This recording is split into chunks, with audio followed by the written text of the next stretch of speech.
நூல் 43ஆம் அதிகாரம். பென்யமீன் எகிப்துக்கு செல்லல். நாட்டில் பஞ்சம் மிக கடுமையாயிருந்தது. எகிப்திலிருந்து வாங்கி வந்திருந்த உணவுப் பொருட்கள் தீர்ந்துவிட்டன. அவர்கள் தந்தை அவர்களை நோக்கி, நீங்கள் திரும்பி போய் நமக்கு கொஞ்சம் உணவுப் பொருள் வாங்கி வாருங்கள் என்றார். அதற்கு யூதா, அந்த ஆள் உங்கள் இளைய சகோதரனை உங்களுடன் அழைத்து வராவிடில் நீங்கள் என் முகத்தில் விழிக்க வேண்டாம் என்று எங்களை கடுமையாய் எச்சரித்துள்ளார். ஆதலால் நீங்கள் என் சகோதரனை எங்களோடு அனுப்பினால் மட்டும் நாங்கள் அங்கு சென்று உணவுப் பொருட்களை உங்களுக்கு வாங்கி கொண்டு வருவோம். நீங்கள் அவனை அனுப்பாவிடில் நாங்கள் போக மாட்டோம். ஏனெனில் அந்த ஆள் உங்கள் சகோதரன் உங்களுடன் வராவிடில் நீங்கள் என் முகத்தில் விழிக்க வேண்டாம் என்று சொல்லிவிட்டார் என்று சொன்னார். இஸ்ரவேல் அவர்களை நோக்கி, உங்களுக்கு இன்னுமொரு சகோதரன் இருக்கிறான் என்று அம்மனிதருக்கு தெரிவித்து, நீங்கள் ஏன் எனக்கு துன்பம் வருவித்தீர்கள் என்று முறையிட்டார். அவர்கள், அந்த ஆள் நம்மை பற்றியும் நம் உறவினரை பற்றியும் துருவி துருவி கேட்டார். உங்கள் தந்தை இன்னும் உயிரோடு இருக்கிறாரா? உங்களுக்கு வேறு சகோதரன் உண்டா என்று வினவினார். அவர் கேட்ட கேள்விகளுக்கு இவ்வாறு பதில் அளித்தோம். உங்கள் சகோதரனை இங்கே கொண்டு வாருங்கள் என்று அவர் சொல்வார் என்று நாங்கள் அறிந்திருக்க கூடுமோ என்று மறுமொழி கூறினர். மேலும் யூதா தம் தந்தை இஸ்ரவேலை நோக்கி, எங்கள் குழந்தைகளும் நீங்களும் நாங்களும் சாகாமல் உயிரோடு இருக்க வேண்டுமானால் இளைஞனை என்னோடு அனுப்பி வையுங்கள்.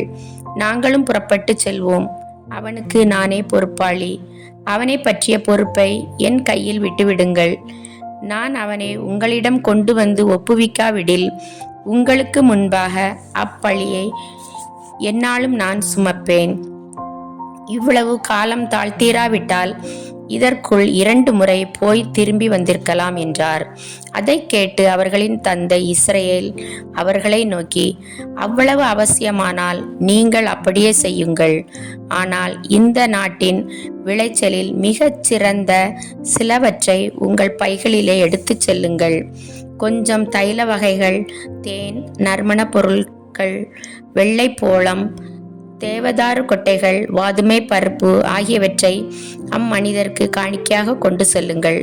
மேலும் 2 மடங்கு பணத்தை கையில் எடுத்துக்கொள்ளுங்கள்.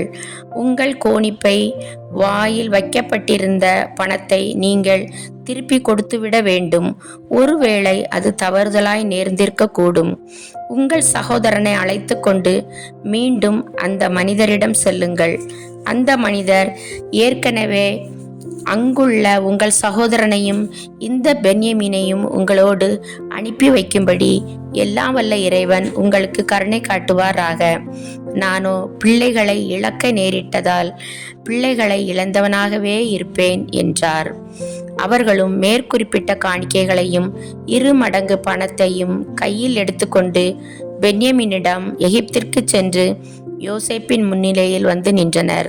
யோசேப்பு அவர்களையும் அவர்களுடன் பென்யமீனையும் கண்டவுடன் தம் வீட்டு மேற்பார்வையாளனை நோக்கி, நீ இம்மனிதர்களை என் வீட்டிற்கு அழைத்துச் செல். இவர்கள் பகல் உணவை இன்று என்னோடு உண்பார்கள். கால்நடை ஒன்றை அடித்து உணவு தயார் செய் என்றார். அவனும் யோசேப்பு சொன்னபடியே அம்மனிதர்களை அவர் வீட்டிற்கு அழைத்து கொண்டு போனான். யோசேப்பின் வீட்டிற்கு அழைத்து வரப்பட்டதால் அவர்கள் அச்சமுற்றனர்.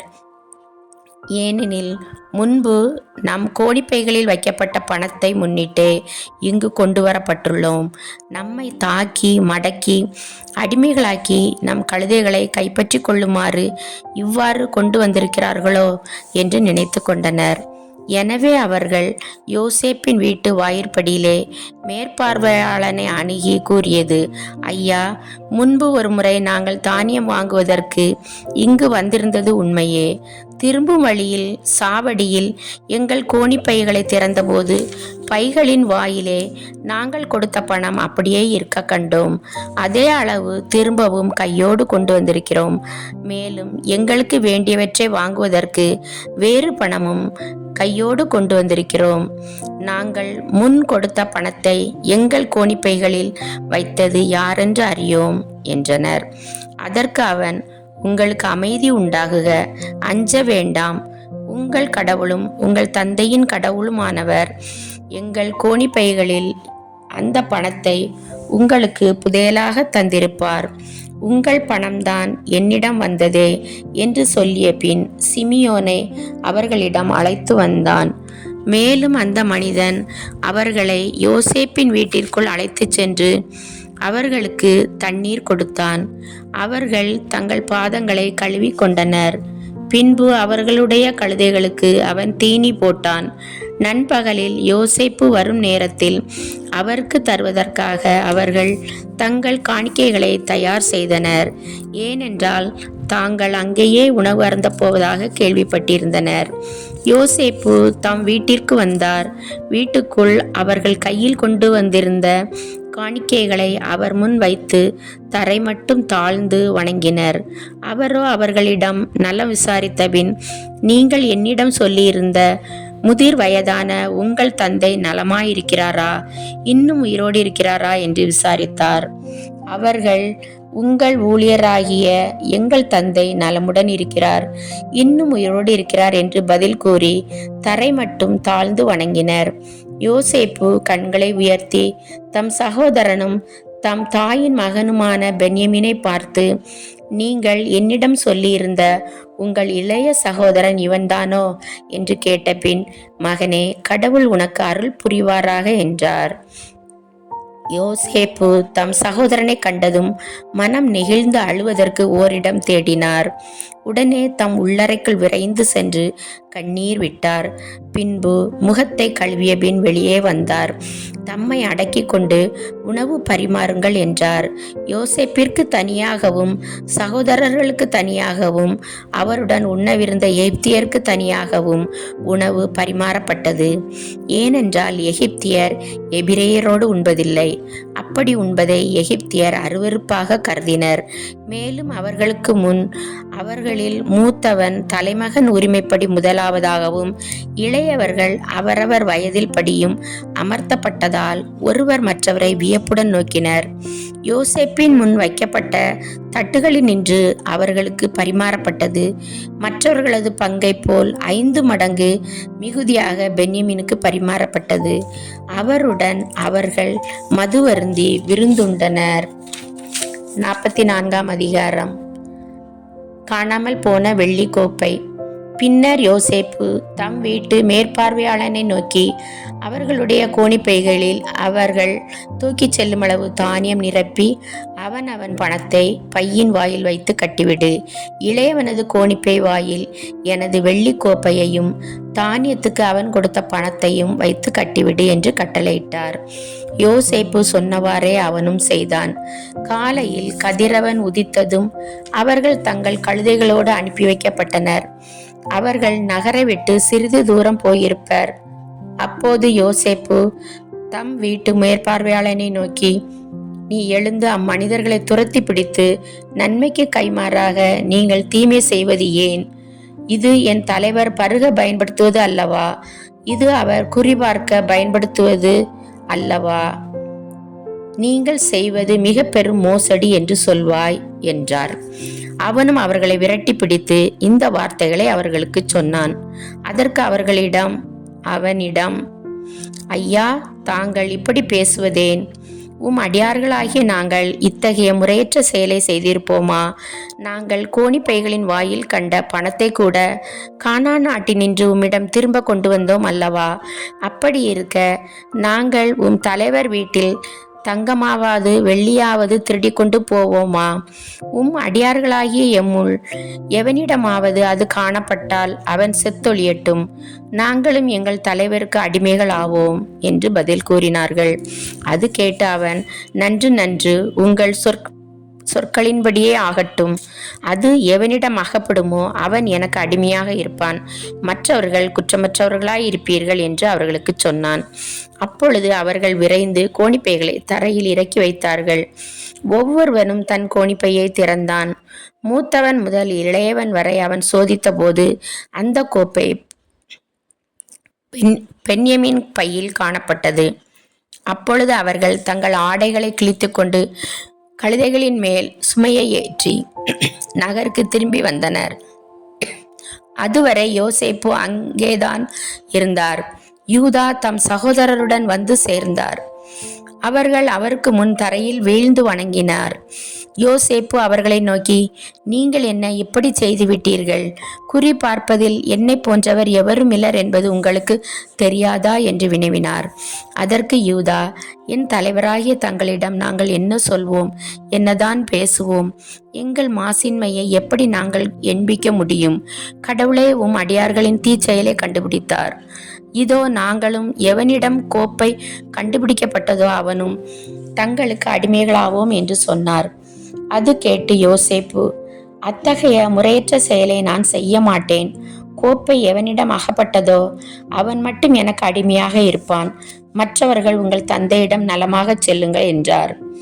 யூதா பென்யமீனுக்காக பரிந்து பேசுதல். யூதா அவர் அருகில் வந்து, என் தலைவரே, அடியேன் ஒரு வார்த்தை கூற அனுமதி தாரும். என் தலைவரே, செவி சாய்த்தருளும். உம் அடியான் மீது சினம் கொள்ள வேண்டாம். நீர் பார்வோனுக்கு இணையானவர்.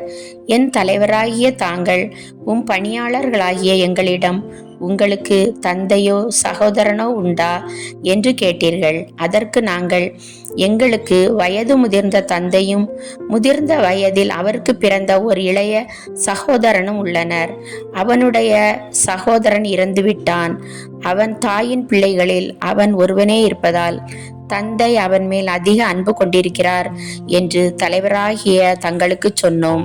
அப்பொழுது தாங்கள் அவனை என்னிடம் அழைத்து வாருங்கள், நான் அவனை நேரில் பார்க்க வேண்டும் என்று உம் அடியார்களுக்கு சொன்னீர்கள். நாங்கள், அந்த இளைஞன் தன் தந்தையை விட்டு பிரிய இயலாது, பிரிந்தால் அவர் இறந்து போவார் என்று தலைவராகிய தங்களிடம் சொன்னோம். அதற்கு தாங்கள், உங்கள் இளைய சகோதரன் உங்களோடு வராவிட்டால் என் முகத்தில் விழிக்க வேண்டாம் என்று உம் அடியார்களுக்கு சொன்னீர்கள். உம் பணியாளனாகிய எங்கள் தந்தையிடம் திரும்பியவுடன் என் தலைவராகிய தாங்கள் சொல்லியவற்றை அவரிடம் எடுத்துரைத்தோம். பிறகு எங்கள் தந்தை, நீங்கள் திரும்பி போய் நமக்கு கொஞ்சம் உணவுப் பொருள் வாங்கி வாருங்கள் என்றார். நாங்கள், எங்களால் போக இயலாது. எங்கள் இளைய சகோதரன் எங்களோடு சேர்ந்து வந்தால் மட்டுமே புறப்படுவோம். வராவிட்டால் இவன் இல்லாமல் நாங்கள் அவர் முகத்தில் விழிக்க மாட்டோம் என்றோம். உம் பணியாளராகிய எங்கள் தந்தை எங்களிடம், என் மனைவி எனக்கு 2 பிள்ளைகளையே பெற்று தரல் என்று உங்களுக்கு தெரியும். ஒருவன் என்னை பிரிந்து வெளியே சென்றான். அவன் ஒரு கொடிய விலங்கால் பீறி கிழிக்கப்பட்டான் என்று நினைத்து கொண்டேன். ஏனெனில் இதுவரை அவனை காணவில்லை. இப்பொழுது நீங்கள் இவனையும் என்னிடமிருந்து பிரிக்கிறீர்கள். இவனுக்கு ஏதாவது ஆபத்து நேரிட்டால் நரைத்த முடியுள்ள என்னை துயருக்குள்ளாக்கி பாதாளத்தில் இறங்கச் செய்வீர்கள் என்றார். ஆகையால் உம் பணியாளராகிய என் தந்தையிடம் நான் செல்லும் போது அவர் உயிருக்கு உயிராக இருக்கும் இந்த இளைஞன் எங்களோடு இல்லையெனில் இளைஞன் இல்லை என்று கண்டு அவர் உடனே இறந்து போவார். உம் பணியாளர்களாகிய நாங்கள் நரைத்த முடியுள்ள உம் தலைவராகிய எங்கள் தந்தையை துயருக்குள்ளாக்கி பாதாளத்திற்குள் இறங்கச் செய்தவர்கள் ஆவோம். எம் தந்தையிடம் இளைஞனின் பாதுகாப்புக்கு உம் அடியான் பொறுப்பேற்றிருக்கிறேன். ஏனெனில் என் தந்தையே, அவனை நான் திரும்ப கூட்டி வராவிட்டால் உம் முன்னிலையில் அப்பழி என்னாலும் என்னையே சாரும் என்றேன். ஆகையால் இப்பொழுது இளைஞனுக்கு பதிலாய் அடியேனை உமக்கு அடிமையாக்கி அருளும். இளைஞனோ அவன் சகோதரர்களோடு சேர்ந்து போகவிடும். இளைஞன் என்னோடு இல்லாவிடில் எப்படி என் தந்தையிடம் நான் திரும்புவேன்? என் தந்தைக்கு நேரிடவிருக்கும் துன்பத்தை எப்படி நான் பார்த்து கொண்டிருப்பேன் என்றார்.